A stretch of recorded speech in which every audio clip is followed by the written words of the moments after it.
No Surrender film. No Surrender is a 1985 British comedy film written by Alan Bleasdale, directed by Peter Smith and produced by Mamoun Hassan. Describing the commissioning process, Bleasdale said, "I went to the National Film Finance Corporation and told them I was never going to write Star Wars or Rambo Revisited or anything like that, so I just went ahead and wrote the film I wanted to write." Plot. On New Year's Eve in Liverpool, Michael Angelis becomes the new manager of the Charleston Club, a run-down function hall on an industrial waste ground which, he later discovers, is owned by an organized crime syndicate. He also discovers that the previous manager, MacArthur, in an attempt to spite the hall's owners, has hired it out to two groups of senior citizens for New Year's Eve.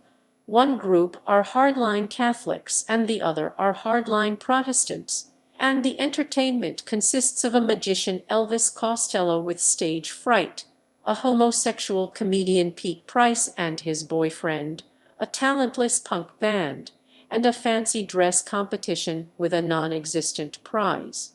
The two parties arrive and are joined by another group of senior citizens who are mentally handicapped and suffering from senile dementia.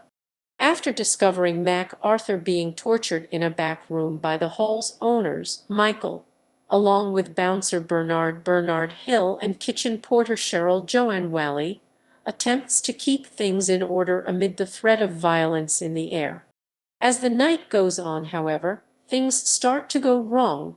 The comedian's routine is badly received, the magician has to pull out because of the death of his rabbit, and the band's poor performance leads to the groups throwing missiles at the stage whilst the band members fight amongst themselves.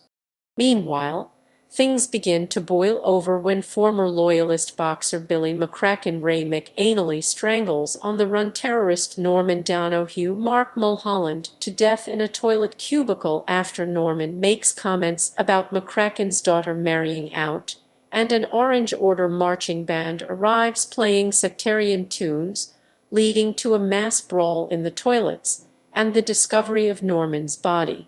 Meanwhile, Michael and Cheryl begin singing "If You Need Me" together on stage while Bernard phones the police, who arrive and defuse the situation. The situation dies down by midnight, and the groups all go their separate ways peacefully. Michael and Cheryl share a kiss before going back to Cheryl's house together.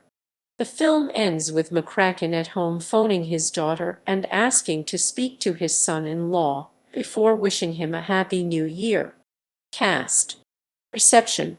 Walter Goodman of the New York Times called it a funny movie about a desperate condition. Paul Atanasio of the Washington Post wrote, "No Surrender pretends to be a black comedy, but it really isn't, it's just sour."